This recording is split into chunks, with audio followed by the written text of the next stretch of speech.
Matthieu chapitre 23. On va se lever. Matthieu chapitre 21, verset 43.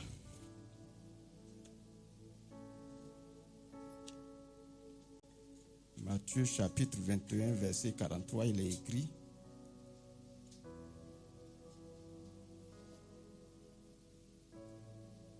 c'est pourquoi, je vous le dis, le royaume de Dieu vous sera enlevé et il sera donné à une nation qui en rendra les fruits.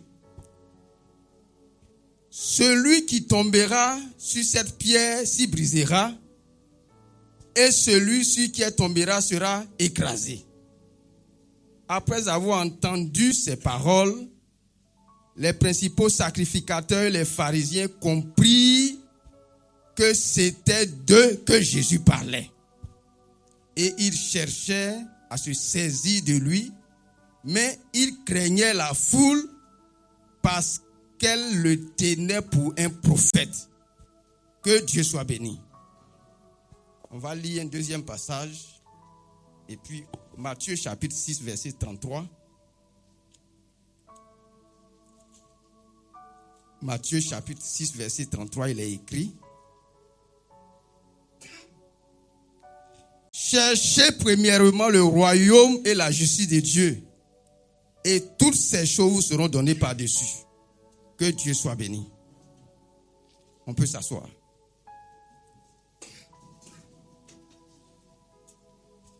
Cherchez premièrement le royaume de Dieu et sa justice, et toutes choses vous seront données par-dessus.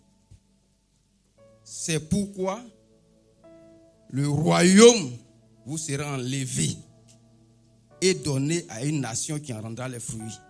Que Dieu soit béni. Alors que Dieu demande à des gens de rechercher le royaume de Dieu, de chercher le royaume de Dieu et sa justice, Dieu informe également qu'il y a un groupe, où il y a des personnes, où il y a des individus, où il y a une nation à qui le royaume de Dieu sera enlevé pour donner à une nation qui va rendre les fruits. Ça veut dire que la nation qui avait le royaume là n'a pas pu rendre les fruits du royaume. Pourquoi devons-nous chercher le royaume de Dieu et sa justice? Pourquoi devons-nous faire du royaume des cieux et sa justice notre recherche? Tout à l'heure, nous avons chanté gloire à Dieu dans les cieux. C'est ça, non? Gloire à Dieu qui règne dans les cieux. Dieu règne dans les cieux, mais Dieu veut établir son règne sur la terre. Dieu veut établir son règne sur la terre parmi les hommes. Parce que, est-ce qu'un homme peut faire malin sur les arbres? Un homme ne peut pas faire malin sur les arbres. Un homme qui va au champ, qui fait malin sur les arbres, les cacao, les cafés, il perd son temps. Quand on dit que quelqu'un fait malin, il fait malin par rapport aux hommes, non? C'est ça, c'est par rapport à un homme qui fait malin. On ne peut pas être orgueilleux vis-à-vis des animaux. On est orgueilleux vis-à-vis des hommes. Donc, si Dieu règne dans les cieux, Dieu veut que son règne se fasse au milieu des hommes. Dieu veut que son règne soit connu, établi, manifesté devant les hommes sur la terre. C'est ça l'évangile. C'est ça l'évangile. C'est ça. C'est pour ça que depuis le début des temps, Dieu s'est donné de la peine pour choisir des hommes, pour appeler des gens, pour les envoyer, pour. Tout ça, c'est pour que son règne soit établi sur la terre. Que Dieu soit béni. Le 12 janvier, on a parlé du royaume de Dieu. On n'avait pas fini d'épuiser. On va rappeler ce qu'on a dit en quelques mots Et puis, on va poursuivre, voir certains aspects. Comme je l'ai dit, on peut dire, Dieu est venu chercher et sauver ceux qui sont perdus. Ça fait partie de la mission de Dieu. Il est venu chercher les enfants de Dieu. Mais la meilleure manière de traduire ce que Dieu fait, ce que Dieu est venu faire sur la terre, en demandant aux gens de devenir chrétiens, c'est d'établir son royaume. C'est que le royaume de Dieu soit établi. Que Dieu soit béni. C'est pour cela qu'on nous demande de rechercher le royaume de Dieu et sa justice. De rechercher le royaume et la justice de Dieu. Le royaume de Dieu avec la justice de Dieu vont de pair. C'est comme une nation, un pays avec des lois. La loi de Dieu, si on veut résumer la loi de Dieu, c'est les lois de justice. Le pasteur nous a souvent parlé de ça, que Dieu là, il fonctionne par ses lois. Donc le résumé des lois, c'est ça qu'on appelle la justice. Comme Dieu est juste, il veut que nous aussi nous soyons justes. Mais il faut qu'on sache que la justice de Dieu et la justice des hommes, souvent il y a un grand écart, souvent ça se rattrape. Entre la justice de Dieu et la justice des hommes, souvent il y a un écart. Souvent ça se rattrape dans beaucoup de points. Parce que comme on le dit, Dieu nous a fait à son image. Ce qui est bon, que nous on dit que c'est bon, Dieu peut approuver aussi. Que Dieu soit béni. Donc, la dernière fois, nous avons vu que le royaume de Dieu, ou le royaume des cieux, est présenté de trois façons dans la Bible. C'est comme quelque chose à venir, c'est comme quelque chose qui est présent, et puis, c'est comme nous-mêmes les chrétiens. On est considéré aussi comme un royaume. Que Dieu soit béni. Ça, c'est le premier point. Le deuxième point qu'on a vu, on a vu les conditions pour trouver, chercher et trouver.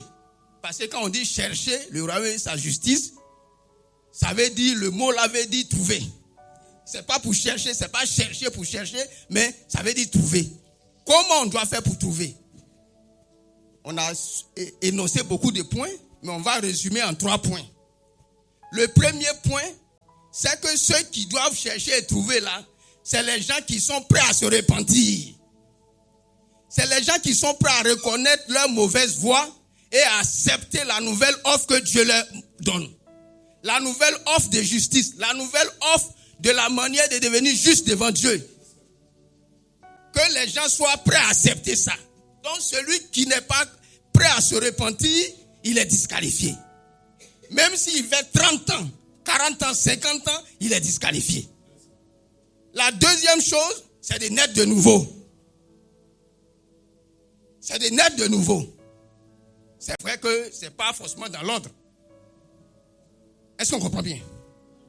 C'est de naître de nouveau. On dit, pour rentrer dans le royaume de Dieu, pour être chrétien, il faut naître de nouveau. On a déjà parlé de ça, on ne va pas insister là-dessus. Si plus tard Dieu nous conduit, on va peut-être revenir là-dessus. Il faut naître de nouveau. Et comme la Bible le dit, il y a 2 choses qui sont nécessaires pour la naissance. Il faut naître d'eau et d'esprit. C'est-à-dire, il faut naître avec la parole ou de la parole et avec l'esprit de Dieu.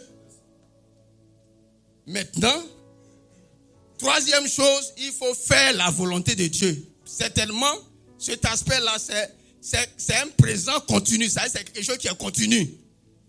On ne fait pas la volonté de Dieu une fois et puis c'est fini. C'est un processus qui nous accompagne tout le long de notre vie. Amen. En se repentant, même on fait la volonté de Dieu. Amen. En décidant de suivre la voie pour naître de nouveau, on fait la volonté de Dieu. Mais il faut le relever parce que le chrétien est fait pour faire la volonté de Dieu. Que Dieu soit béni. 3èmement, nous avons parlé un peu et on s'est arrêté sur certains points des attentes de Dieu vis-à-vis de nous, vis-à-vis de celui qui recherche le royaume de Dieu, vis-à-vis de celui qui veut la vie éternelle vis-à-vis de celui qui veut servir Dieu sur cette terre afin qu'il soit approuvé par lui. La première attente que nous avons dit, ça rejoint aussi la repentance. C'est que la personne soit prête, qu'elle soit dans son cœur, elle soit dans son cœur, dans son âme, dans son être entier, disposée à obéir aux lois de Dieu. Il faut que la personne soit prête à se soumettre à Dieu, à sa parole de Dieu. Tu aimes aller à droite, Dieu dit allons à gauche. Même si tu aimes aller à droite, tu décides volontairement d'abandonner ce que tu aimes là pour aller à gauche parce que Dieu dit d'aller à gauche. Il faut que la personne soit volontairement disponible à se soumettre à Dieu, à ses lois. Amen. Ça c'est important. Ça pose un gros problème aujourd'hui. On veut servir Dieu avec notre manière de faire, notre manière de voir, avec ce qui nous plaît et ce qui ne nous plaît pas. Or, souvent, ce qui ne nous plaît là, c'est la mort. On dit, Ève a vu que le fruit était bon et agréable. Qui a dit que le péché est vilain? Qui a dit ça? Qui a dit que le péché là, il n'y a pas plaisir dedans? Qui a dit ça? Qui a dit? Il y a plaisir dedans. Que Dieu soit béni. Si Dieu dit allons en gauche, même si c'est pour faire comme pour Joseph. Joseph, il a eu beaucoup peur. On voulait le tuer. Jusqu'à ce que par des concours de circonstances, on le met dans un trou qui ne le met pas et qu'on le vende. On n'avait pas expliqué ça à Joseph avant. C'est à la fin qu'il a compris. Et il a expliqué aux gens que c'est pour sauver la vie au peuple d'Israël que Dieu l'a envoyé en Égypte. Le pasteur nous a parlé de ça. Quand on attachait ses pieds avec les fers là, Dieu était dedans. Mais ce n'était pas du plaisir. Ce n'était pas avec joie, mais c'était avec des larmes. Que Dieu soit béni. Donc, il faut qu'on essaie de se soumettre à la volonté. La deuxième chose, c'est pas dans l'ordre. Hein. Et ça même, c'est le gros dossier. Il faut travailler pour Dieu. Il faut faire le travail de Dieu. Il faut mettre en œuvre les talents, les capacités, les dons. Tout ce que Dieu a donné à celui qui a décidé de rentrer ou qui est rentré, il faut qu'il se mette à la disposition de Dieu pour faire le travail de Dieu. Amen. Que Dieu soit béni. Je ne vais pas rentrer dans les détails. On a déjà parlé du travail de Dieu, du travail. On a dit qu'il y a 3 aspects dedans. Je répète les 3 aspects. Il y a le travail que moi je fais en tant que chargé de programme dans une société. J'arrive matin, on me donne des choses à faire. Là même, on a eu une nouvelle direction. Maintenant, chaque année, chacun a son fiche, sa fiche plutôt de contrat. Sa fiche, comment on appelle ça? Une fiche de résultat. Il donne à ton patron et puis ton patron vous partage. Moi, j'ai validé pour moi cette semaine avec mon patron. Ce que je dois faire pour qu'à la fin de l'année, on dise que j'ai travaillé ou j'ai pas travaillé, c'est écrit. Si les hommes font ça, et Dieu qui est plus sage, si les hommes font ça, Dieu va laisser comme ça dans le désordre, dans le hasard. On ne sait pas où on va, on ne sait pas où on est arrivé. Et puis, un matin, par concours de circonstances ou par, comment on appelle ça? Non, pas le hasard, par la dernière action. La dernière action, les choses vont changer un coup. Qui a vu ça dans la Bible? Qui a vu ça? Pour rentrer à Canaan, là, les gens ont fait des étapes. Ils sont arrivés même à la dernière étape. On leur a dit, allez-y là-bas, prenez les fruits, venez, on va voir et après ça rentrer. Que Dieu soit béni. Amen. Donc, le travail, même si on veut parler du travail, c'est tout. Mais, on va laisser comme ça. Il y a un élément important dans le travail qui est d'actualité aujourd'hui. Je vais juste le relever. Dans Matthieu 16, verset 19, Dieu a dit et a donné comme mission à tous ces travailleurs qu'il y a un gros travail. Le gros travail aujourd'hui qui est dans l'église, c'est le travail qui consiste à délier et à lier. Parce qu'il y a beaucoup de liens. Il y a beaucoup de liens. Et au fur et à mesure qu'on avance, les choses, Dieu peut te révéler certaines choses. Il y a des choses. Je réfléchissais sur ma famille, sur les situations difficiles de ma famille. Vraiment, chacun croit pour lui-même. Et puis, la vie chrétienne, elle est actuelle pour toi-même. Quand on t'a prêché là, tu prends la prédication et puis tu te regardes, tu vois comment tu fais. Je me suis rappelé d'une banale histoire. Certainement qu'il y a des grandes conséquences. On m'a dit que moi, ma grand-mère maternelle était esclave. Frère, ça veut dire beaucoup de choses. Esclave en Afrique, même dans le monde. Esclave veut dire beaucoup de choses. Est-ce qu'un esclave prospère? Un esclave ne prospère pas. Autant qu'on va rendre le témoignage. Un esclave ne peut pas prospérer.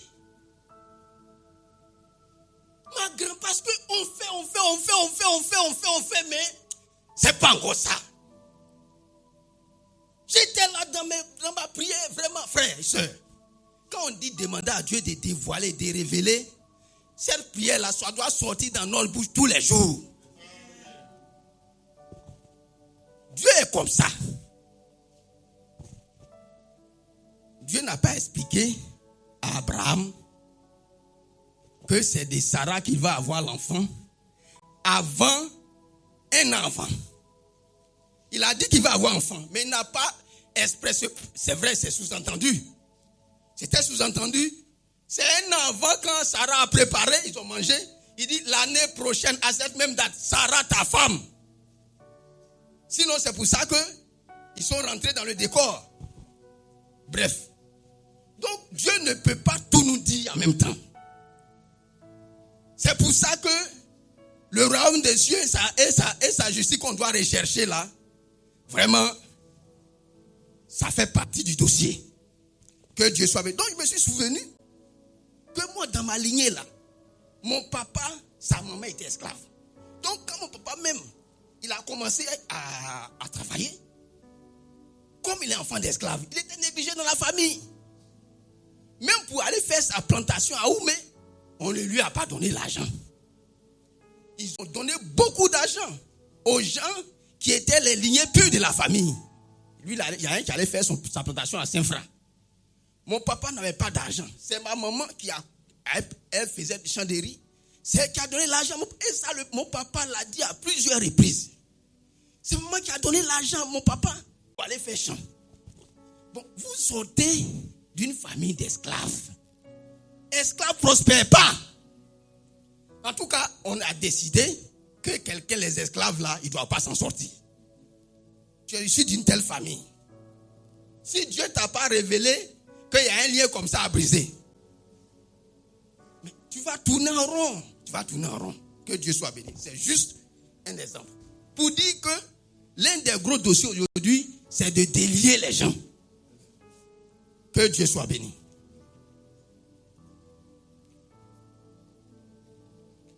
Le troisième aspect, dans les attentes de Dieu, c'est de connaître les mystères du royaume.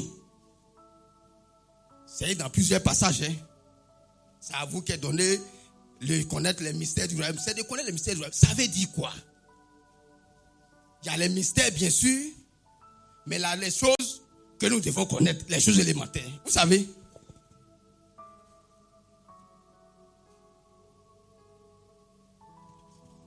la dernière fois, j'ai expérimenté quelque chose de très... j'ai décidé d'en parler. J'ai prêché sur un thème à la maison. J'ai présenté un aspect. J'avais fini d'épuiser le thème. Et puis, j'arrive ici matin. On dit, va prendre les enfants. Donc, je m'en vais prendre les enfants. Je fouille, je scanne. Quel sujet je vais prendre? Et puis, le sujet est venu. Frère, je profite pour le dire. Je profite pour le dire. Il n'y a pas petit travail chez Dieu. Je profite pour le dire. Il n'y a pas. Prenons au sérieux tout ce qu'on fait ici. Dès que je me suis assis, c'est là que les mêmes sujets, les mêmes versets qu'on a lus, c'est là même que je comprends bien la logique. On va lire. Psaume 119.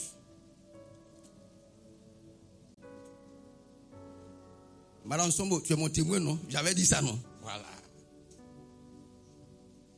Psaume 119. On va lire.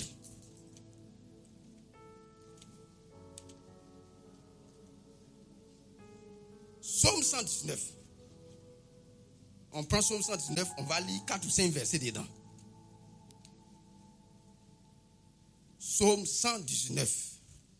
Très bien. On va commencer par le verset 73. Psaume 119, le verset 73. En principe, ça devait être une révision pour les gens de ma maison. Je pouvais même leur dire, ils n'ont qu'à venir parler de ça. Tes mains m'ont créé. Elles m'ont formé. Donne-moi l'intelligence pour que j'apprenne tes commandements. Donne-moi l'intelligence pour que j'apprenne tes commandements. C'est un sujet de prière. Dieu dit que nous devons demander qu'il nous donne l'intelligence pour apprendre ses commandements. Ça, c'est un. Il y a un processus qui est dedans. C'est le processus que j'ai découvert avec les enfants. Deuxièmement, le verset 125, même psaume 79, verset 125, il dit, je suis ton serviteur. Je suis ton serviteur. Donne-moi l'intelligence pour que je connaisse tes préceptes, ou tes commandements, ou tes lois. Je suis ton serviteur. Donne-moi l'intelligence pour que je connaisse. En d'autres termes, si je suis serviteur de Dieu, je dois connaître ses commandements, ses préceptes, ses lois. Si je ne les connais pas, c'est que je ne le suis pas. Donc, premièrement, donne-moi l'intelligence pour que j'apprenne. On n'apprend pas pour apprendre. On apprend pour connaître. Le deuxième verset dit, vient renforcer le premier. On apprend pour connaître. Maintenant, quand on a connu, le pas suivant, c'est lequel? Verset 34. C'est bien ça. Verset 34. On a appris. On a connu. L'étape suivante. Donne-moi l'intelligence pour que je garde ta loi. Et que je l'observe de tout mon cœur. Apprendre, connaître, garder, observer. C'est pas fini. C'est pas fini. On a fini les étapes. Mais c'est pas fini. Le verset 144 nous dit maintenant qu'est-ce qu'on fait. Il dit, tes préceptes sont éternellement justes. Donne-moi l'intelligence pour que je vive la vie chrétienne. Donne-moi l'intelligence pour que je mène la vie chrétienne. La vie que tu attends de moi là. J'ai besoin de l'intelligence. J'ai besoin de connaître les mystères du royaume. J'ai besoin de savoir exactement. J'ai besoin de connaître la vérité. Donne-moi l'intelligence pour que je vive la vie chrétienne que tu attends de moi, frère. Ça veut dire que l'intelligence est quelque chose de capital. C'est quelque chose d'important. Ça veut dire que l'intelligence là, c'est-à-dire notre capacité à comprendre les choses de Dieu, c'est important. Qui a dit que ce n'est pas important? Pourquoi les Juifs, chaque année, ils lisent les lois? Chaque année.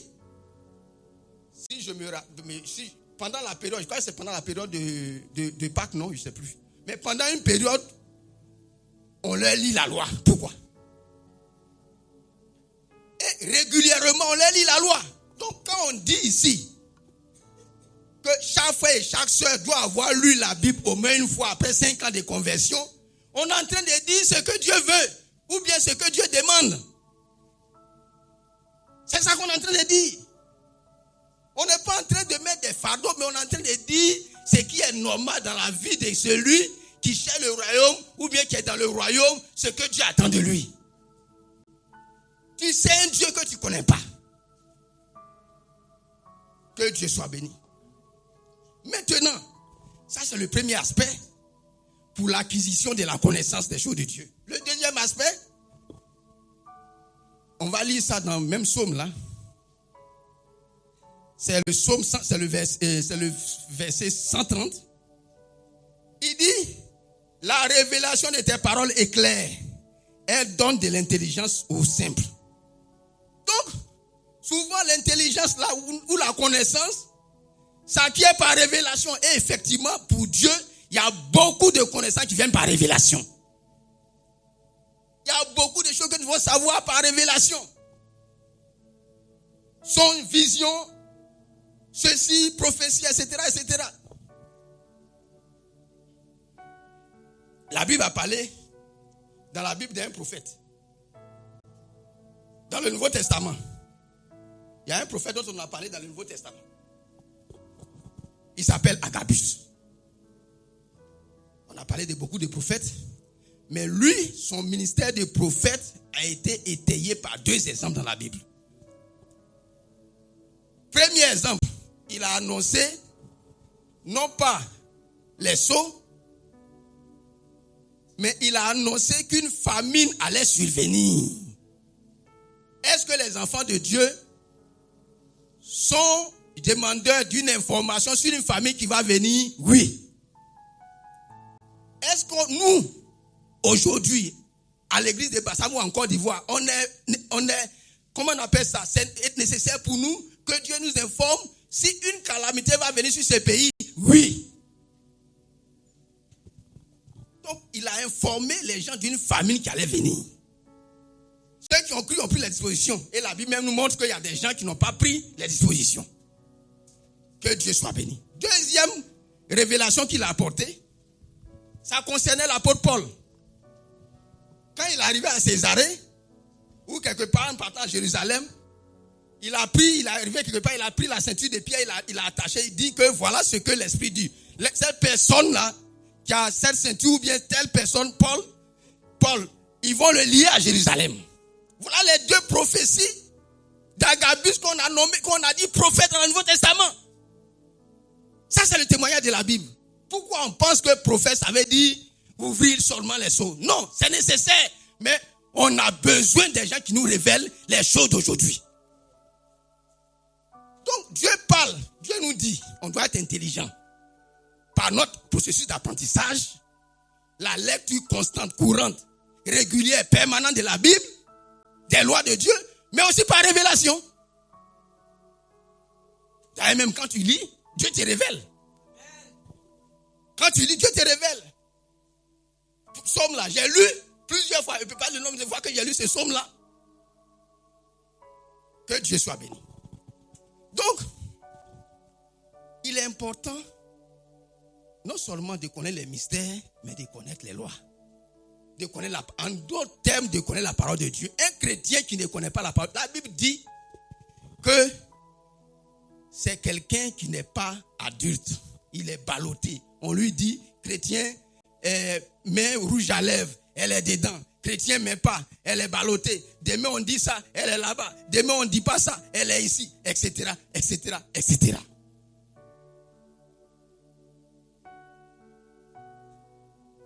Ballottée. Il n'y a aucune certitude en elle, parce qu'elle ne connaît pas les Écritures. Non pas qu'on doit connaître tout, mais ce qui est essentiel, Dieu doit nous montrer, Dieu doit nous enseigner. Si on est sincère et vrai, Dieu va nous enseigner. Que Dieu soit béni. Donc, nous avons vu que on doit connaître les mystères du royaume. L'une des exigences de Dieu pour rentrer dans le royaume des cieux, pour y demeurer, c'est de supporter les souffrances. je dirais entre guillemets, les épreuves. Parce que Dieu fait passer toujours le chrétien par des épreuves. On ne va pas être long dessus. On nous a suffisamment enseigné à faire la différence entre la malédiction et l'épreuve. Ça, c'est dangereux. Ceux qui mélangent malédiction et épreuve là, c'est trop dangereux.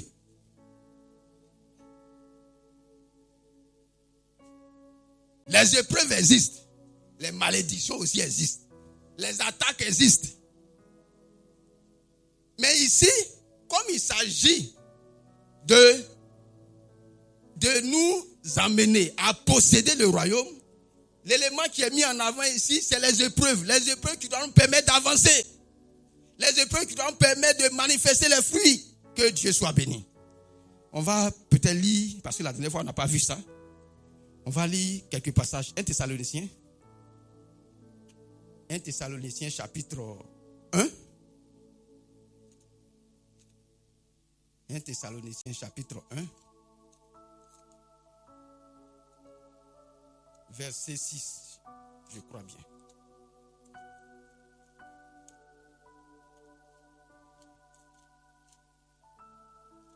Voilà. 1 Thessaloniciens chapitre 1 verset 6. Il dit, voilà. Et vous-même, vous avez été mes imitateurs et ceux du Seigneur en recevant la parole au milieu de beaucoup d'afflictions avec joie et avec la joie du Saint-Esprit. Chapitre 2, verset 4 à 8. Non. Oui, c'est ça. Chapitre 2, verset 4 à 8. Il est dit, mais puisque Dieu nous a jugés dignes de nous confier l'évangile, nous parlons, non comme pour plaire à des hommes, mais pour plaire à Dieu, qui sont les cœurs. Jamais en effet, nous n'avons usé de paroles flatteuses comme vous le savez. Jamais nous n'avons eu de la cupidité pour mobile. Et Dieu en est témoin. Nous n'avons point recherché de la gloire qui vient des hommes, ni de vous, ni des autres. Nous aurions pu nous imposer avec autorité comme apôtres de Christ. Mais nous avons été pleins de douceur au milieu de vous. De même qu'une nourrice prend soin de ses enfants, nous aurions voulu dans notre vive affection pour vous, non seulement vous donner l'évangile de Dieu, mais encore notre propre vie en tant vous nous étiez devenus chers. Vous vous rappelez, frères, notre travail pour vous, notre travail et notre peine, nuit et jour, à l'œuvre, pour n'être à l'achat de personne, pour n'être à l'achat d'aucun de vous. Nous vous avons prêché l'évangile, etc., etc., etc. L'apôtre Paul, dans ce passage, fait allusion à son œuvre, à son travail. Et il a mentionné le mot peine dans beaucoup d'endroits. Il a parlé on l'a même frappé, il était même sur le point de mourir, etc., etc., etc. Le royaume des cieux, là, tout n'est pas facile. Que Dieu soit béni. 2 Corinthiens chapitre 6, verset 4. 2 Corinthiens chapitre 6, verset 4, il est écrit. Mais nous rendons recommandables à tous égards comme des serviteurs de Dieu par beaucoup de patience dans les tribulations, dans les calomnies, dans les détresses, sous des coups, dans les prisons, dans les séditions, dans les travaux, dans les veilles, dans les jeûnes, etc., etc., etc. L'apôtre Paul explique ici, en parlant de son travail pour Dieu là, que tout n'est pas facile. Que tout n'est pas facile. Que Dieu soit béni. Donc, le royaume des cieux, le royaume de Dieu, pour chercher le trouver, le passage même qui traduit ça le plus, l'apôtre, je crois que c'est Jean qui a dit, le royaume des cieux est forcé. C'est les violents qui s'en emparent. Comprenons ça et avançons avec. Un autre point que nous allons voir, qui est très important, non pas que tous les autres points ne sont pas importants. Je l'ai intitulé, il y a un verset qui le dit, ceux qui sont dans le royaume doivent rendre à Dieu un culte qui lui soit agréable. Un culte qui l'agrée. Où ils doivent adorer Dieu. Où, je dirais, ils doivent exercer leur fonction de sacrificateurs.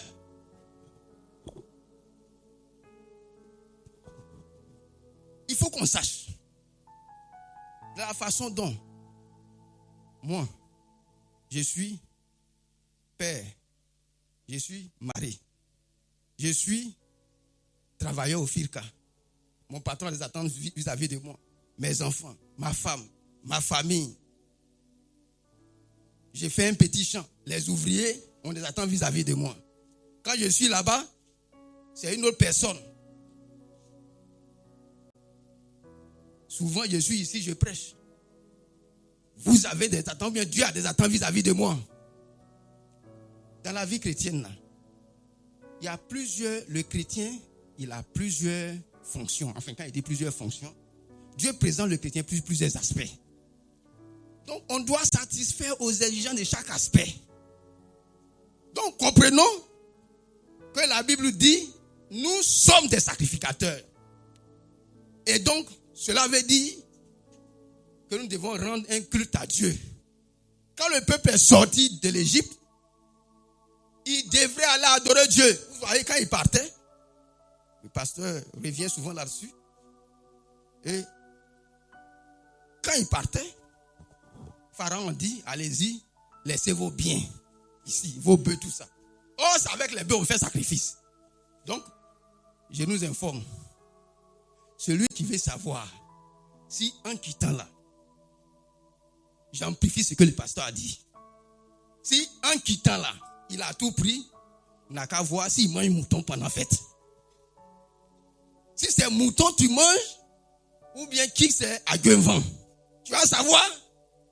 Ça fait 10 ans, 20 ans, tu as coupé. Vraiment,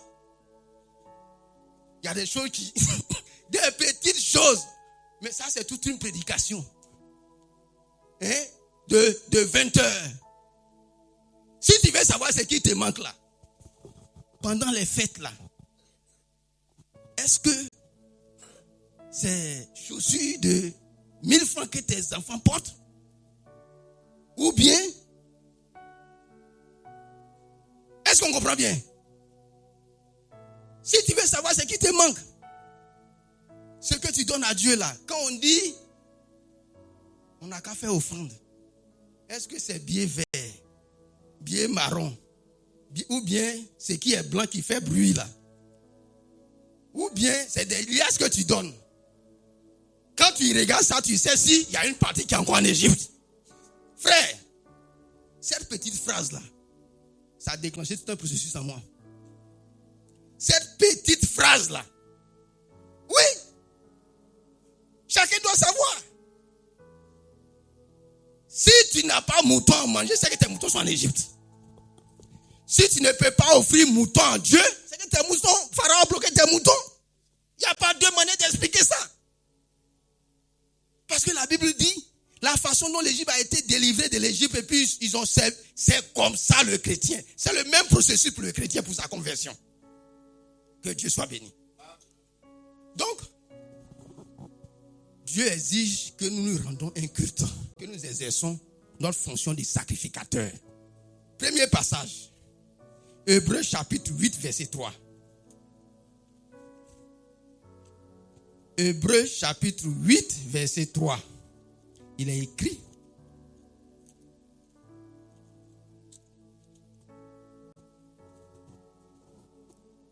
Bon, on va commencer à partir du verset 1. Le point capital de ce qui vient d'être dit, c'est que nous avons un tel souverain sacrificateur qui est assis à la droite du trône du trône de la majesté divine dans les cieux. Comme ministre du sanctuaire et du véritable tabernacle qui a été dressé par le Seigneur et non par un homme. Tout souverain sacrificateur est établi pour présenter des offrandes et des sacrifices. Il est donc nécessaire que celui-ci ait aussi quelque chose à présenter. S'il était sur la terre, il ne serait même pas sacrificateur, puisque là sont ceux qui présentent les offrandes selon la loi. Il célèbre un culte, image et ombre des choses célestes, comme Moïse en fut divinement averti lorsqu'il allait construire le tabernacle. Un soin lui fut-il dit de tout faire d'après le modèle qui t'a été montré sur la montagne. Je résume. On nous dit que Jésus est souverain sacrificateur et que tout sacrificateur est établi pour présenter des offrandes. Pourquoi Jésus a offert son sang? Pourquoi? C'est pour faire l'expiation. Le sacrificateur. Peut-être qu'un jour on parlera un peu de ça. Dans l'Ancien Testament, là, le souverain sacrificateur, il est son travail. Il y a un sacrifice qu'il offre une fois par an. Une fois par an. Chaque année, il offre ses sacrifices. Une fois, c'est le souverain sacrificateur qui offre. Sinon, les autres sacrificateurs, eux, ils sont dans le temple. Ils offrent les autres sacrifices. Sacrifice de culpabilité, sacrifice d'action de grâce, sacrifice de ceci, sacrifice de cela. Il y a des sacrifices, même c'est le porteur du sacrifice, c'est lui-même qui égorge. Il y a d'autres, c'est les autres qui égorgent, etc., etc.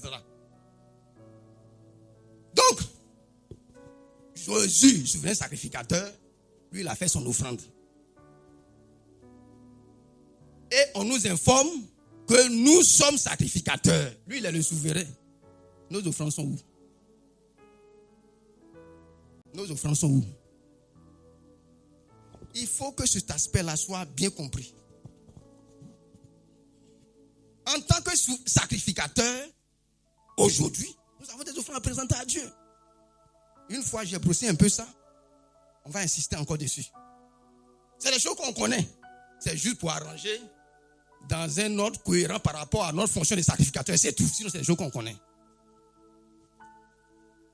Le premier passage que nous allons lire, c'est Romains chapitre 12, verset 1. C'est un passage que, en principe, tout le monde connaît. En principe, je dis bien en principe, tout le monde connaît ce passage-là. En principe. Celui qui ne connaît pas, ça veut dire qu'il n'a pas encore lu la Bible. Donc, notre fonction de sacrificateur, les sacrifices que Dieu exige de nous, c'est ça que je vais énumérer. On a souvent parlé de ça, le passé souvent parlé de ça, mais on va encore présenter ça. Il dit, je vous exhorte donc, frères, verset 1, par les compassions de Dieu, à offrir vos corps comme un sacrifice vivant, saint, agréable à Dieu, ce qui sera de votre part un culte raisonnable. Peut-être devant là-bas, je vais encore expliquer. Pourquoi? Vous voyez que Jésus lui-même, il était le sacrificateur et puis lui-même, il était aussi le sacrifice. Frère. Lui-même, il était le souverain sacrificateur. Lui-même aussi, il était le sacrifice. C'est la même chose. Nous-mêmes, on est sacrificateurs, on est le sacrifice.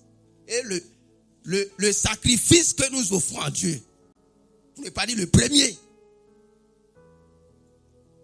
c'est notre sainteté. C'est notre corps qui est dépouillé de toutes les souillure que nous présentons à Dieu. Ça, c'est le premier sacrifice. Et ça, l'équivalent dans l'Ancien Testament, j'ai fait une brèche, c'est l'Holocauste. L'Holocauste, là, dans le sacrifice de l'Holocauste, tout brûle. Il n'y a rien qui est mangé. Donc, c'est notre être entier que nous donnons à Dieu. Quand j'ai étudié ça, je n'ai pas encore fini, ça équivaut à l'Holocauste dans l'Ancien Testament.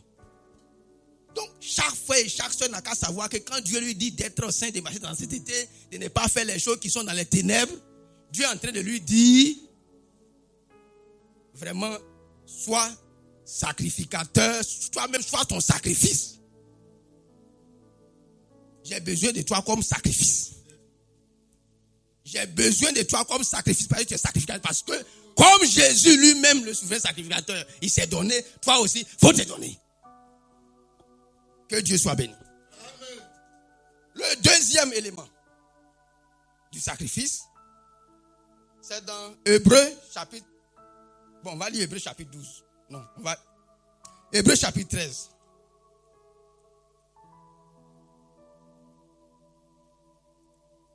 Hébreux chapitre 13.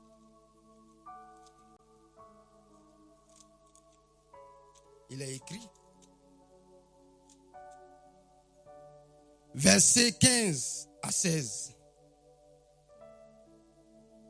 Par lui, offrons sans cesse à Dieu un sacrifice de louange, c'est-à-dire le fruit de nos lèvres qui confesse son nom.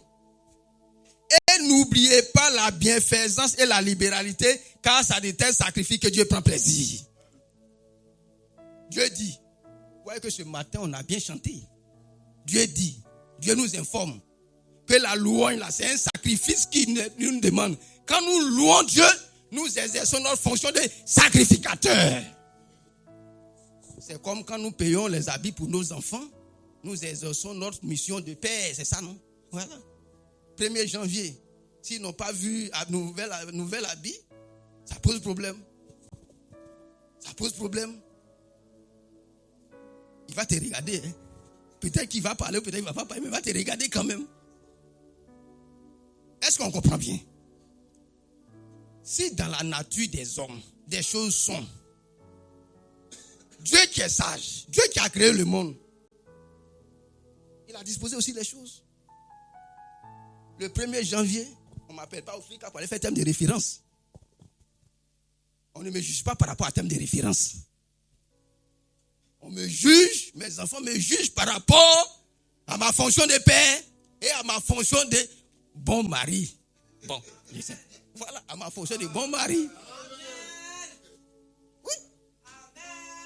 À ma fonction de bon mari. Et puis aussi, je vais ajouter quelque chose à ma fonction de fils qui doit prendre soin des siens. Est-ce qu'on comprend bien? Beau fils, beau fille, beau ceci, beau cela. Est-ce qu'on comprend bien? Tout ce que je fais aux filles, ça n'intéresse pas les gens à ce moment précis. Frère, c'est important dans la vie chrétienne. Donc Dieu dit, l'autre sacrifice qu'on doit offrir, c'est l'adoration, c'est les louanges. Nos lèvres qui confessent son nom. Pourquoi on peut venir à l'église et puis ne pas chanter? Pourquoi? Quand j'ai étudié ça, ça veut dire que la personne là n'est pas claire. C'est clair. Je m'excuse de le dire. Hein? Ça veut dire qu'il y a gros fardeau sur lui. Donc il est assis ici là. Il est assis ici là, il n'est pas ici. Ou bien ça veut dire que sa relation avec Dieu là, c'est pas très bon. Ou bien il est fatigué. Ça aussi ça existe.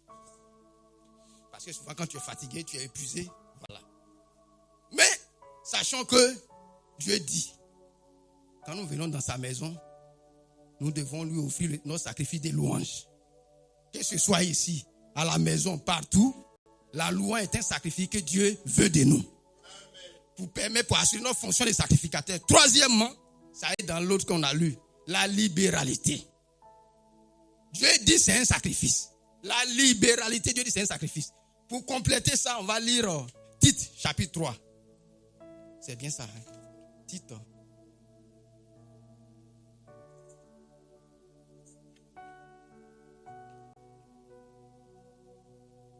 c'est Philippiens. Philippiens chapitre 3.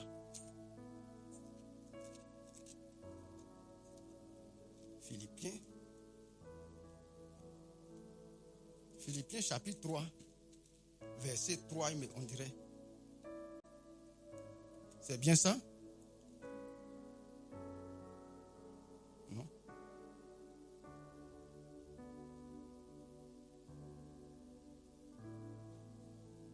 Il dit, je reçois, c'est l'apôtre Paul qui dit, ah oui, c'est bon, j'ai vu. J'ai vu. C'est Philippiens 4, verset 18. J'ai tout reçu. Et je suis dans l'abondance. J'ai été comblé de biens en recevant par Épaphrodite ce qui vient de vous comme un parfum de bonne odeur, un sacrifice que Dieu accepte et qui lui est agréable. Ils ont fait don à Paul. Paul dit qu'il a reçu ça comme un sacrifice que Dieu accepte. Frère, bon, ici, le pasteur le dit souvent, comme on ne fait pas les sorcelleries ici, ces choses-là, il faut qu'on comprenne. Ça est dans la Bible. Vous voyez? On va lire ça devant. Moi, j'ai un problème. Et puis, j'ai pris Dieu. Vraiment, viens à mon secours, j'ai besoin de 50 000 pour régler mon problème. J'ai besoin de 50 000 pour régler mon problème. C'est écrit dans 1 Corinthiens 9, je ne sais pas si on va lire. Et puis, quelqu'un vient me donner 50 000. Je crois que j'ai déjà parlé de ça ici une fois. Est-ce que, je ne vais pas remercier Dieu pour ça? Je ne vais pas demander à Dieu de bénir la personne? Maintenant, si Dieu m'écoute comme il écoute Élisée, qu'est-ce que Dieu va faire? Si Dieu m'écoute comme il écoute Élisée, ça c'est vraiment, il faut qu'on le dise à tous, surtout les jeunes qui allaient commencer à travailler là. Ça là, ça fait partie de la vie chrétienne. C'est aussi le chemin de l'avancement. On est là, on tourne en rond, on pense que quand on dit quelqu'un est méchant là, ça aussi ça est dedans. Ça me permet de expliquer quelque chose que quelqu'un a expliqué. On dit, comment on appelle ça? Adorer maman. Adorer maman. Il y a quelqu'un qui a expliqué ça et ça m'a permis de bien comprendre. Il dit ceux qui adorent maman. Maman c'est qui? Maman c'est qui? Hein? Quoi ça? Maman c'est qui?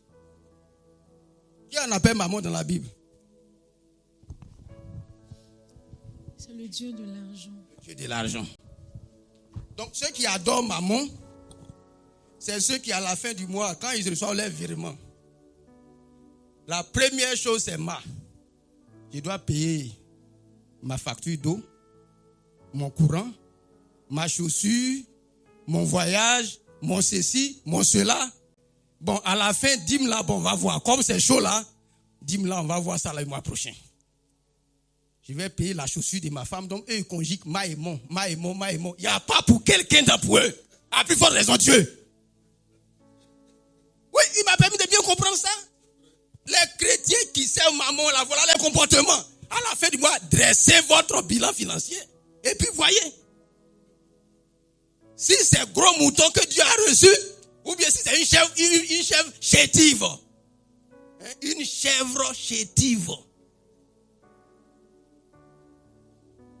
Si c'est le plus gros bélier que Dieu a reçu, ou bien si c'est une chèvre chétive.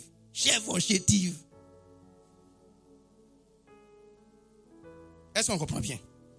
Donc, l'une de nos fonctions de sacrificateur, c'est notre capacité à donner de l'argent. Je vais dire ça comme ça. Payer dîmes, offrandes, apporter du secours à ceux qui sont dans le besoin. Selon l'éclairage que Dieu nous donnera, les aumônes, tout ça. Ça fait partie du sacrifice. C'est moi pour moi qui dis, c'est écrit. Paul dit qu'il a reçu ça comme un sacrifice que Dieu accepte. Que Dieu soit béni. Maintenant, le dernier, c'est dans Apocalypse chapitre 8, versets 3 à 4. Apocalypse chapitre 8, versets 3 à 4. Je crois qu'on avait déjà parlé de ça, mais c'est pour que les choses soient claires. Donc, il y a 4 éléments que j'ai retrouvés pour le moment. Je ne sais pas s'il y en a encore. Apocalypse chapitre 8, verset 3. Et j'ai vu les 7 anges qui se tenaient devant Dieu. Et les 7 trompettes leur furent données. Et un autre ange vint et il s'éteint sur l'autel. Ayant un encensoir d'or, on lui donna beaucoup de parfums afin qu'il les offre avec les prières des saints, avec les prières de tous les saints sur l'autel d'or qui est devant le trône. Donc, on dit on a donné beaucoup de parfums que quelqu'un doit offrir sur l'autel d'or avec les prières des saints. Juste une parenthèse, dans le temple, il y avait 2 autels. Il y avait l'autel d'or et l'autel d'airain. L'autel d'airain, c'est là qu'on offre avant de rentrer dans le centre, enfin avant de rentrer dans le voile. Le voile avant, l'autel d'airain, là, c'est là qu'on offre tous les autres sacrifices. Les sacrifices d'expiation, de ceci, holocauste, tout ça. Mais l'autel d'or, c'est là-bas qu'on met le parfum odorifiant. C'est là-bas que se trouve l'encens. Et c'est sur cet autel-là que les souverains sacrificateurs rentrent une seule fois pour appliquer le sang sur l'autel. La Bible dit que nos prières, là, c'est là-bas que ça va. C'est-à-dire la prière, là, c'est un parfum de bonne odeur. La prière est un parfum de bonne odeur. Ça rentre dans le lieu saint, très saint même, je dirais. C'est là-bas que ça y est. Il y a un autre passage. Bon, c'est venu après. Il y a 2 passages. Je crois que l'autre est dans l'Apocalypse aussi. Donc, l'autel d'or là, c'est dans le lieu très saint. C'est là-bas que les prières vont. Donc, dans les 4 offrandes que j'ai citées, les 3 autres là, peut-être que ça est sur le toit des reins, mais les prières, c'est dans l'autel d'or, dans la présence de Dieu. Qui a dit que les chrétiens ne prient pas beaucoup?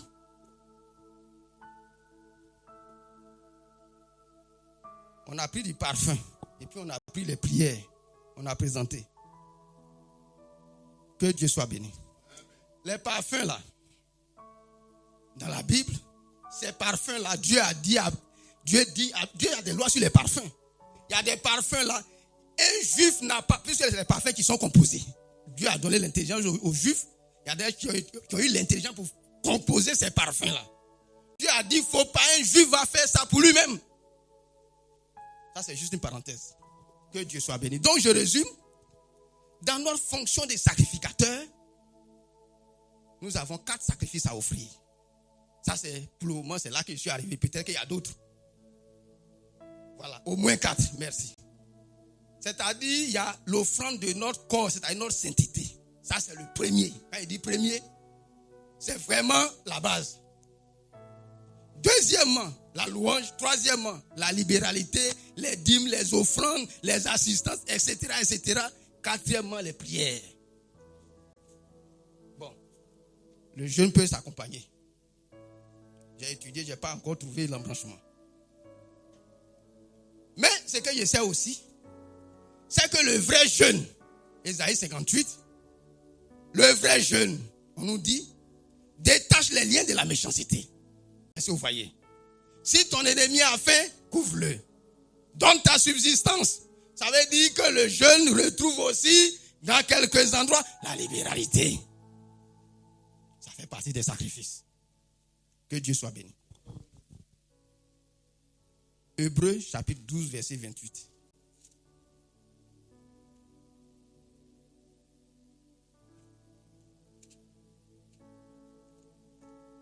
Il est écrit. C'est pourquoi. Donc on s'adresse à nous ce matin. Après tout ce que nous avons entendu. Ce n'est pas la conclusion, mais c'est une conclusion partielle. C'est pourquoi recevant un royaume inébranlable. Montrons notre reconnaissance en rendant à Dieu un culte qui lui soit agréable, avec piété et avec crainte. C'est pourquoi, en recevant un royaume inébranlable, en nous efforçant de rentrer dans le royaume de Dieu et sa justice, en nous efforçant, en rentrant, en possédant le royaume, montrons-nous reconnaissants à Dieu en lui rendant un culte qui soit agréable. Qui a dit que tous les cultes sont agréables à Dieu? Qui a dit? Ecclésiaste. Ecclésiaste. Chapitre 4. Ecclésiaste chapitre 4, verset 17. Qui a dit?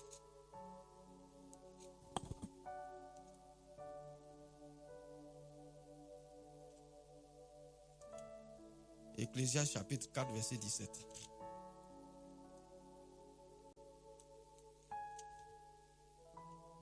Il est écrit: prends garde à ton pied.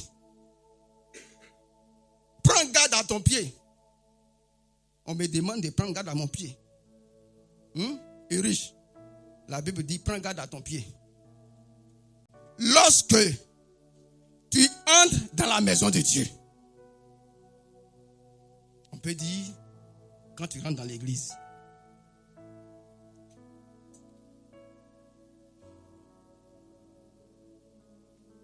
Approche-toi pour écouter. On dit prends garde quand tu rentres dans la maison de Dieu, quand tu viens à l'église. Je vais dire ça comme ça pour que ça soit compris par tous. Prends garde quand tu viens dans l'église. On dit il faut t'approcher pour écouter. Ça c'est un. Plutôt que pour offrir un sacrifice, le sacrifice des insensés, car ils ne savent pas qu'ils font mal. On dit quand tu viens à l'église, il faut t'approcher pour écouter. Plutôt que d'offrir un sacrifice d'insensés, car ils ne savent pas qu'ils font mal. Donc, ça nous informe qu'il y a des sacrificateurs qui offrent des faux sacrifices.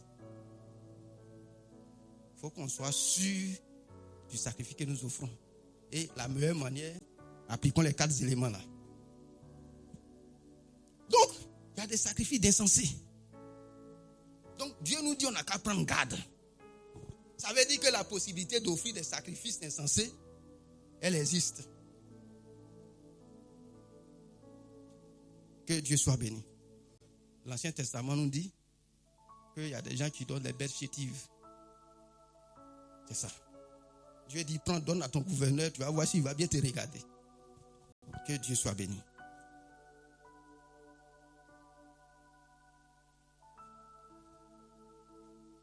Un Pierre chapitre 2. 1 Pierre chapitre 2. 1 Pierre chapitre 2.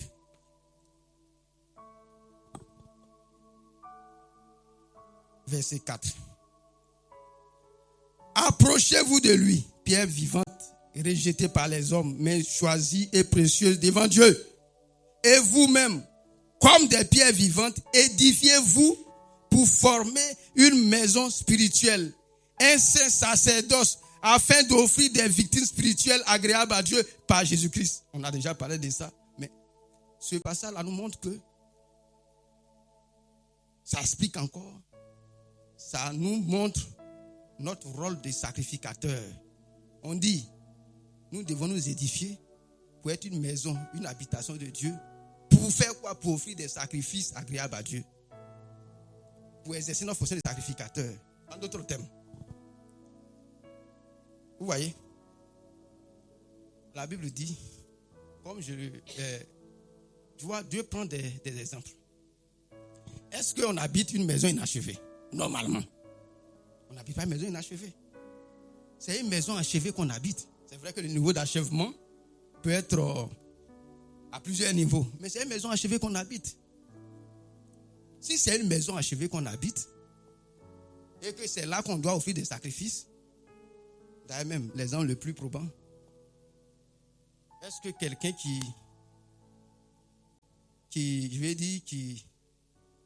est à l'école, qui n'a pas encore travaillé, est-ce qu'il peut payer une dîme en dehors de l'argent qu'on lui donne? Quel sera son niveau de dîme? Je prends ça pour qu'on comprenne bien. Quel sera le niveau de dîme quelqu'un qui a 10 millions par mois? C'est 1 million, non? C'est 1 million, non? Voilà, donc notre capacité à exercer le sacerdoce là. Notre capacité à exercer le sacerdoce, je prends l'argent là pour que ça soit bien compris. C'est aussi fonction de notre niveau d'avancement. C'est pour ça que beaucoup de gens qui se plaignent de dîmes offrandes, on parle d'argent. Vraiment, c'est maisons inachevées dans lesquelles on ne peut pas habiter. Peut-être même qu'ils sont à la fondation. Sinon, quand tu es bien, quand c'est achevé, tu ne veux pas te plaindre parce que c'est fait pour ça, en guillemets. C'est fait pour ça. Moïse a traité la question dès le départ. Tous les compromis là, il a traité la question. Que Dieu soit béni. Quel autre passage? Bon, je pense que c'est bon. Maintenant, on va aborder le dernier point. Donc le point que nous avons vu, c'est que Dieu exige de ceux qui sont dans le royaume qu'ils lui rendent un culte qui lui soit agréable, qu'ils adorent, qu'ils exercent les fonctions de sacrificateurs. Le dernier point que nous avons voir rapidement, c'est ce que nous avons lu dès le début. Matthieu, chapitre 21, c'est ça, verset 43. Mais bien avant ça, on va aller le lire dans... On va le lire, je cherche les autres références. Bien avant ça, on va le lire dans Deutéronome 32.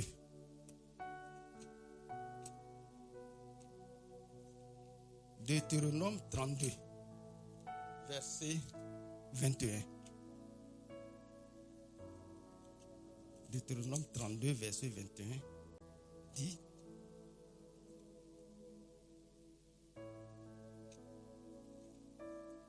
voilà. Très bien. Bon, on va lire à partir du verset 19. Excusez-moi, verset 18. Non, pardon. Verset 17. Ça sera beaucoup plus clair. Verset 17 de Deutéronome 32. Ils ont sacrifié à des idoles qui ne sont pas Dieu, à des dieux qui ne connaissaient point, nouveaux, venus depuis peu, et que vos pères n'avaient pas craint. Tu as abandonné le rocher qui t'a fait naître, et tu as oublié le Dieu qui t'a engendré. L'Éternel l'a vu et il a été irrité, indigné contre ses fils et ses filles. Il a dit: je les cacherai ma face et je verrai quelle sera leur fin. Car c'est une race perverse. Ce sont des enfants infidèles. Ils ont excité ma jalousie par ce qui n'est point Dieu. Ils m'ont irrité par des vaines idoles. Et moi, j'exciterai leur jalousie par ce qui n'est point un peuple. Je les irriterai par une nation insensée. Dieu dit, pour résumer, Israël l'a abandonné. Ils ont laissé lui, Dieu, pour aller adorer d'autres idoles, des idoles, les Ataté, les Baals, etc., etc. Il les avertit qu'ils n'ont pas compris. Lui aussi, Dieu aussi, il va les laisser pour prendre un peuple pour que cela excite les jalousies. Frère, Ça, c'est un plan que Dieu a prévu. Il dit, lui, il va aussi leur montrer que lui aussi, il peut les abandonner, s'occuper de quelqu'un d'une autre nation, pour qu'eux aussi ils savent ce que c'est que être jaloux là. Parce que quand Dieu dit, dans le 2e commandement, quand tu adores idole, lui il dit qu'il est jaloux. Donc jalousie là, on va voir ça. Est-ce qu'aujourd'hui le peuple d'Israël voit jalousie? C'est pas encore clair. La jalousie là, c'est pas encore clair. C'est pas encore arrivé. On va brousser ça. On va brousser. Romains.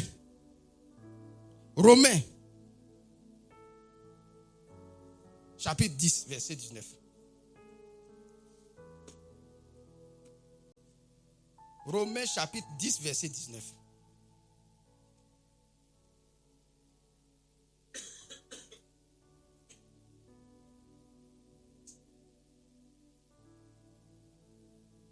Il dit,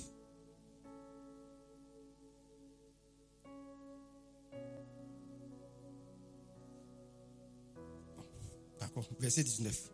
Mais je dis, Israël ne l'a-t-il pas su? Moïse le premier dit, j'exciterai votre jalousie par ce qui n'est point une nation. Je provoquerai votre colère par une nation sans intelligence. Ésaïe pousse la hardiesse jusqu'à dire, j'ai été trouvé par ceux qui ne me cherchaient pas. Je me suis manifesté à ceux qui ne me demandaient rien. Mais au sujet d'Israël, il dit, j'ai tendu mes mains tout le jour vers un peuple rebelle et contretisant. Dans Matthieu que nous avons lu, Matthieu 21, verset 43, Jésus dit aux disciples, il dit aux pharisiens, quand il parle la plupart, les pharisiens ne comprenaient pas, mais ça seulement ils ont compris. Ça seulement là, les pharisiens ont compris. Jésus dit, le royaume des cieux sera arraché. Leur sera arraché pour donner à une nation.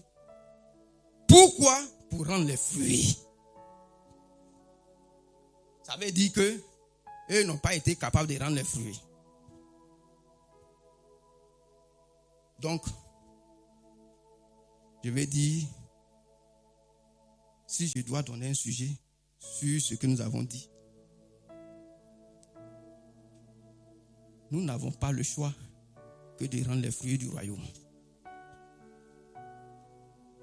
Nous n'avons pas le choix que de rendre les fruits du royaume.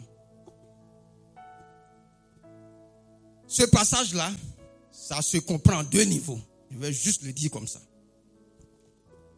Comme un passage aussi qui se comprenait à deux niveaux. Jésus a dit, j'ai appelé mon fils hors de l'Égypte. Ça concernait Israël lorsqu'ils sont sortis de l'Égypte avec Moïse. Ça concernait Jésus.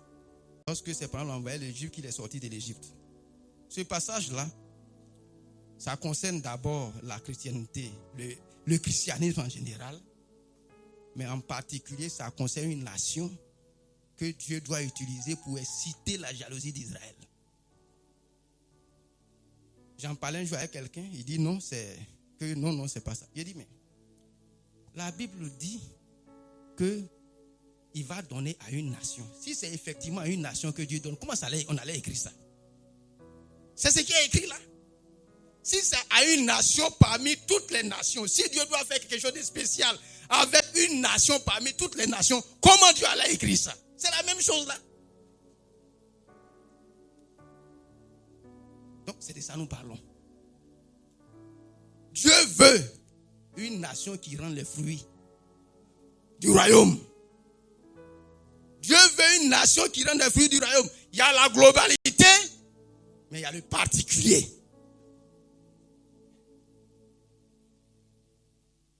Quand Jean-Baptiste est venu, sa première prédication, il a dit, tout arbre qui ne portera pas de fruits sera coupé et jeté. Jésus est venu, il a renchéri la même chose. Tout arbre qui ne portera pas de fruits sera coupé et jeté. Que Dieu soit béni. Donc, Dieu demande que nous, participants du royaume, ou partie prenante du royaume, nous rendons les fruits du royaume.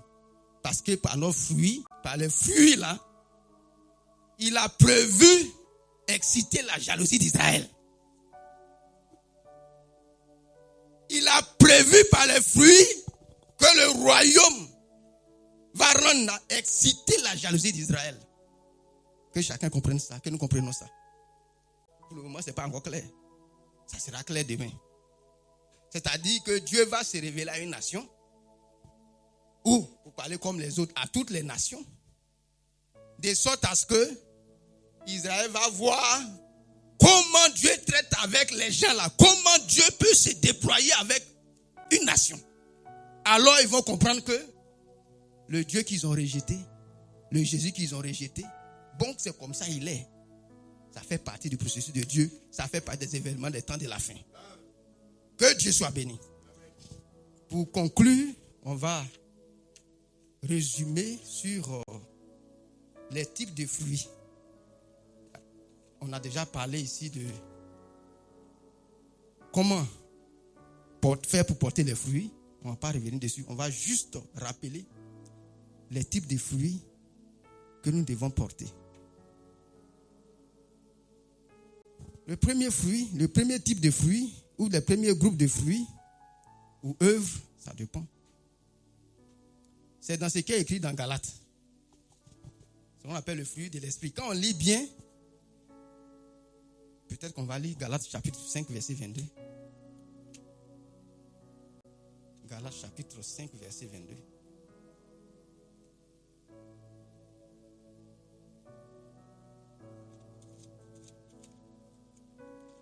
Il est écrit.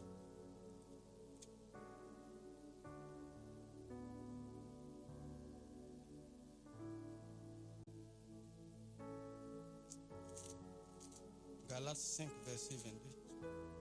Voilà.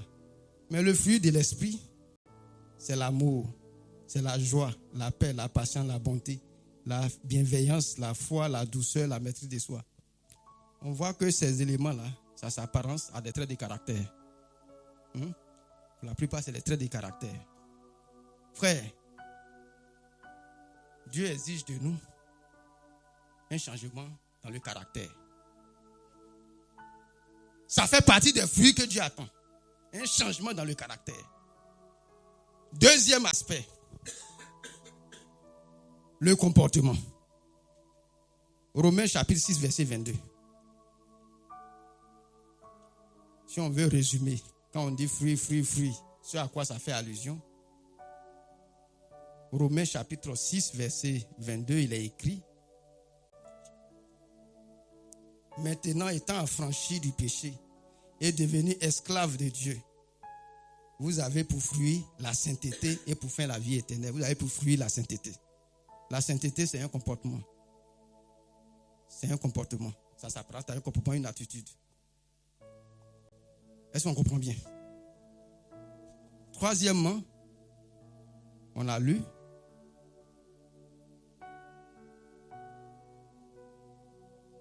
Tite 3, verset 14. Est-ce que je ne me suis pas trompé de référence? Tite 3, verset 14. Voilà, c'est ça. Tite 3, verset 14. Un autre groupe de fruits. Il faut que les nôtres aussi apprennent à pratiquer de bonnes œuvres pour subvenir aux besoins pressants afin qu'ils ne soient pas sans produire des fruits. Les bonnes œuvres, la libéralité, c'est un fruit. Vous voyez, c'est un sacrifice, c'est un fruit.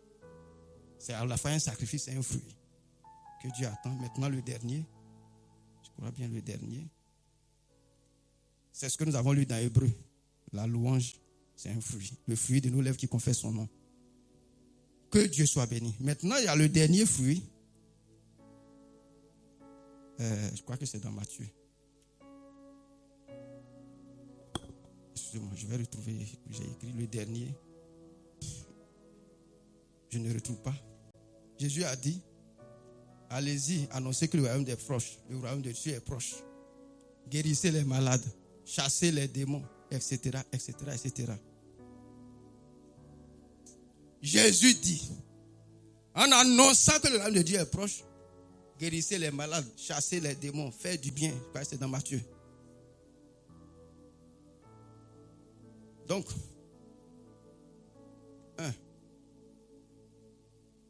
on doit manifester ce qu'on appelle le fruit des bons caractères. 2,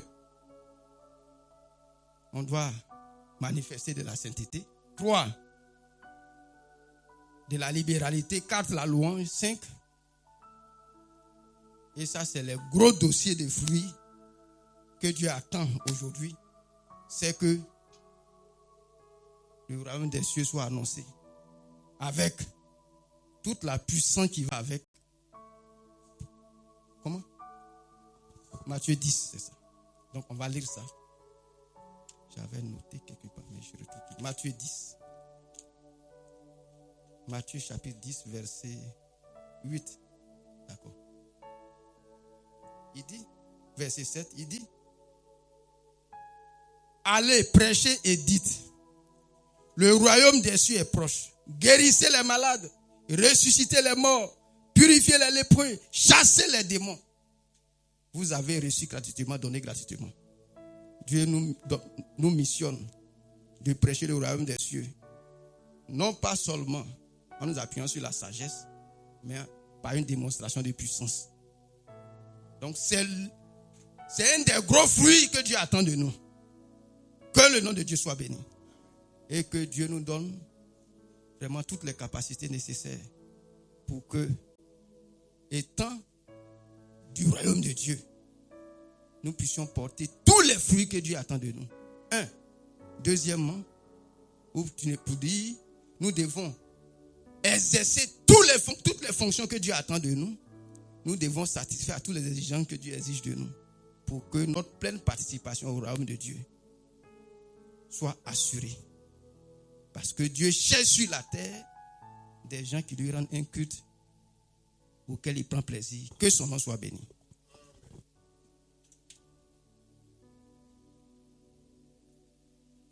On va prier le Seigneur. On va demander à Dieu de se souvenir de nous par rapport à ce qui a été dit. Que Dieu nous donne toutes les capacités, toutes les dispositions, toutes les aptitudes, tout ce qui est l'intellect, la sagesse nécessaire pour que notre pleine participation dans le royaume de Dieu, dans le royaume des cieux, soit pleinement assurée, que nous faisons partie de ceux qui rendent à Dieu aujourd'hui un culte qui lui soit agréable. Prions le Seigneur. Notre Dieu, on va fermer les yeux. C'est le dernier sujet que je vais donner. Le premier niveau de sacrifice, qui est l'holocauste que les gens ont fait. Excusez-moi, je fais quelques digressions. Quand Noé est sorti de l'arche, le sacrifice qu'il a offert, là, on appelle ça holocauste. Le premier sacrifice qu'Abraham a offert, on appelle ça aussi holocauste. Après, il y a eu d'autres sacrifices, d'autres offrandes. Le sacrifice de Noé s'appelle holocauste. Abraham, c'est holocauste. Dieu dit, nous, notre holocauste, là, c'est notre sainteté. Tous ceux qui ont des problèmes avec leur sainteté, tous ceux qui ont des difficultés pour vivre une vie de sainteté, ils sont conscients que la sainteté n'est pas encore totale. Ils sont conscients qu'ils vivent dans des souillures. On ferme les yeux, ils vont se tenir debout. Je vais demander au pasteur de prier pour eux. Tous ceux qui se rendent compte, ils sont conscients qu'ils ont des problèmes avec la sainteté. C'est le premier niveau de sacrifice. C'est le fond de notre corps. Que Dieu se souvienne de ces personnes-là ce matin. On ferme les yeux, vous tenez debout, le pasteur va prier.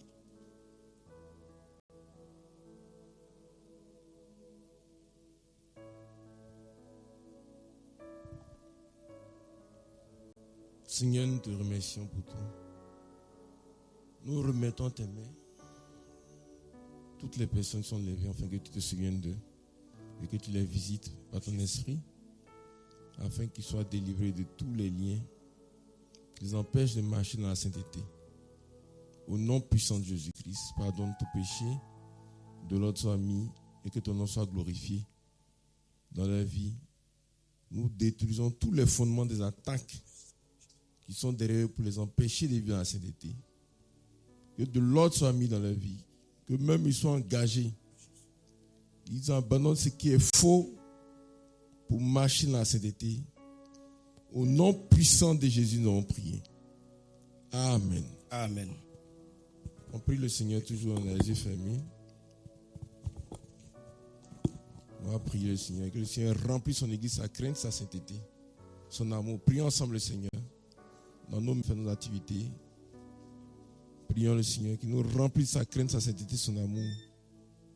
Au nom de Jésus. Côte d'Ivoire, qui répande un esprit de grâce, de supplication et de repentance. Afin que tous les enfants de Dieu puissent être remplis de la crainte, de la sainteté de Dieu. Chaque foyer chrétien, que tout ce qui est faux, tout ce qui ne plaît pas à Dieu soit chassé, ôté de chaque foyer chrétien, et que nous soyons remplis de la crainte, de la sainteté de Dieu. Prions encore le Seigneur pour tout le pays, l'église dans le pays, les foyers chrétiens. Dans la mission de Dieu, dans la mission que le Seigneur lui a confiée, chacun soit engagé, considère vraiment la position, la mission que Dieu lui a donnée, chacun soit engagé pleinement au nom de Jésus-Christ. Prions le Seigneur.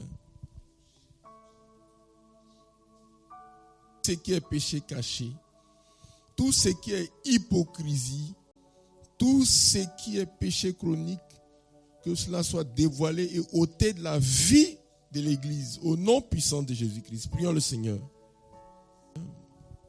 Confions encore chacun nos vies. Partout, il y a des pièges de Satan contre nous, des complots, des liens qui sont positionnés pour nous faire tomber, pour nous faire abandonner nos positions. Que cela soit dévoilé, détruit au nom de Jésus-Christ. Cela soit dévoilé, détruit au nom puissant de Jésus-Christ. Prions le Seigneur. Fatigue, tout ce qui est paresse, négligence, lourdeur, timidité, que tout cela soit chassé loin de nos vies.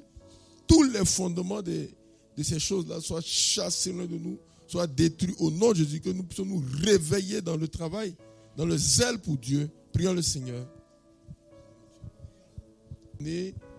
Pour la mission qu'il nous a donnée, que le feu travaille au nom de Jésus-Christ et que tous les fruits qui sont liés à cette mission puissent se manifester, se réaliser, que les démons soient chassés, les fondements de Satan, les fétiches, les autels soient détruits, renversés. Il faut que le feu qui nous a donné travail se multiplie, se développe, travaille et produit du fruit en nous dans ce pays. Prions le Seigneur pour cela. Le ministère qu'il a mis dans l'église. Que ces ministères se réveillent dans le travail de Dieu. Tous les ministères se réveillent dans le travail de Dieu. Il faut que le travail soit fait. Chacun soit à l'œuvre pour la gloire de Dieu. Chacun avance le feu que Dieu lui a donné pour avoir les résultats de ces ministères. Prions le Seigneur. Vie par la sorcellerie familiale.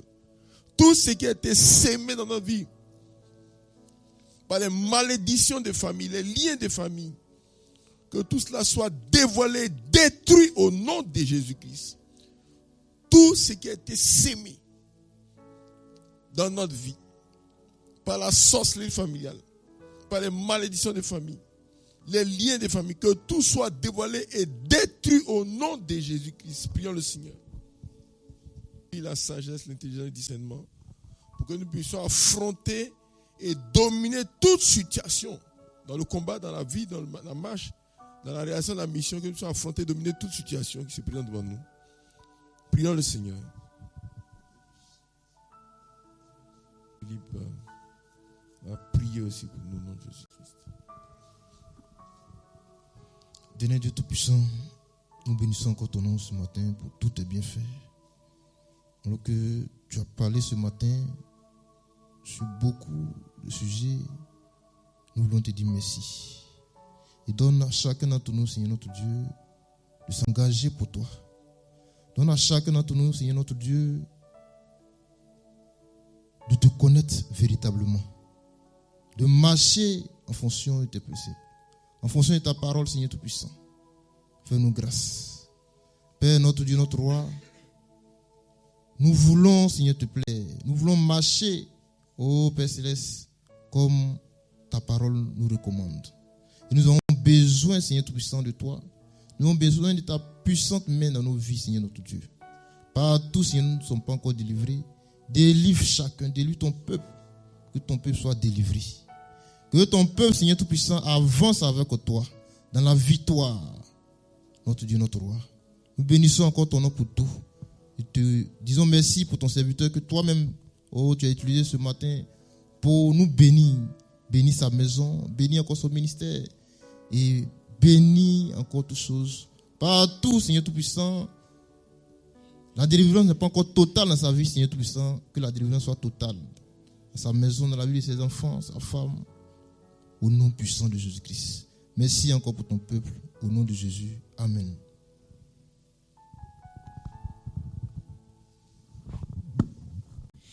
Seigneur notre Père, notre Dieu, à la suite de ton serviteur, je viens encore te présenter cette assemblée.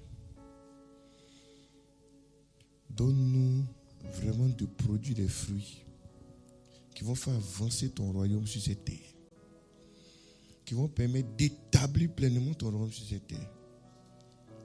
La Bible dit que le monde entier est sous la puissance de Satan.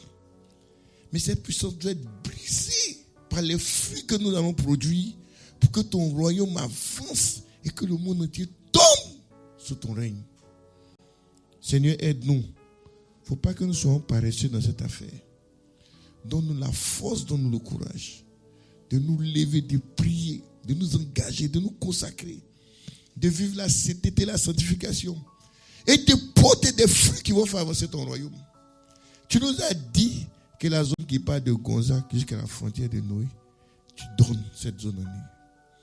Mais Seigneur, pour que les fétiches soient détruits, pour que le fondement de l'ennemi soit détruit, pour que les choses qui bloquent les vies des gens, les empêchent de croire en Jésus, les lient dans des fausses choses, pour que tout ça soit balayé, il faut que nous produisons des fruits puissants, Seigneur.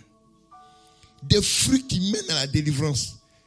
Des fruits qui délivrent les cœurs, qui convertissent les cœurs. Seigneur, donne-nous de voir produire vraiment ces fruits.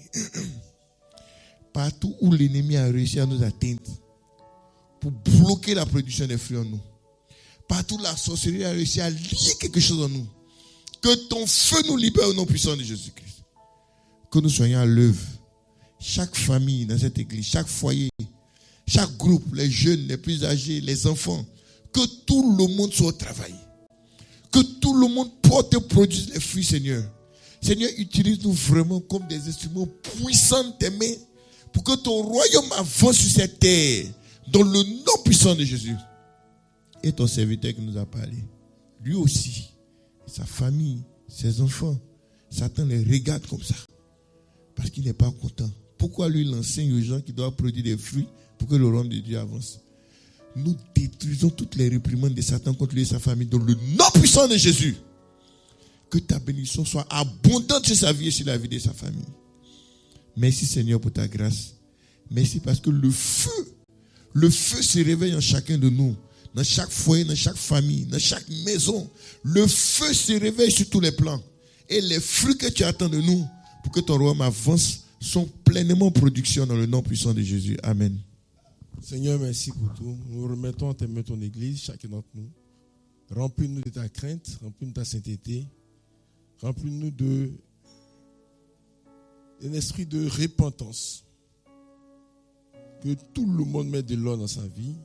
Chaque foyer, chaque frère et soeur, tout ce qui est péché caché, soit mis à nu, confessé, ôté. Tout ce qui est péché chronique, ton feu nettoie. Au nom de Dieu, partout, il y a les pièges de Satan contre nous. Qui sont positionnés pour nous envoyer dans d'autres choses que dans ce que toi tu veux. Que ton feu nettoie les influences, les attaques, qui sont à droite, à gauche, la sorcellerie, des fétiches, des hôtels, partout autour de nous, au niveau de notre travail, au niveau de l'église, au niveau de nos maisons, au niveau de nos familles, au niveau de l'école, que ton feu nettoie toutes ces choses-là. Ton feu nettoie tout. Au nom de Jésus-Christ. Prions encore pour le pays. Prions ensemble pour le pays.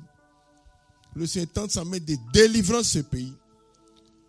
Que son feu nettoie ce pays. Le travail de Satan s'arrête dans ce pays. Et que le nom du Seigneur Jésus soit glorifié dans ce pays. Prions le Seigneur.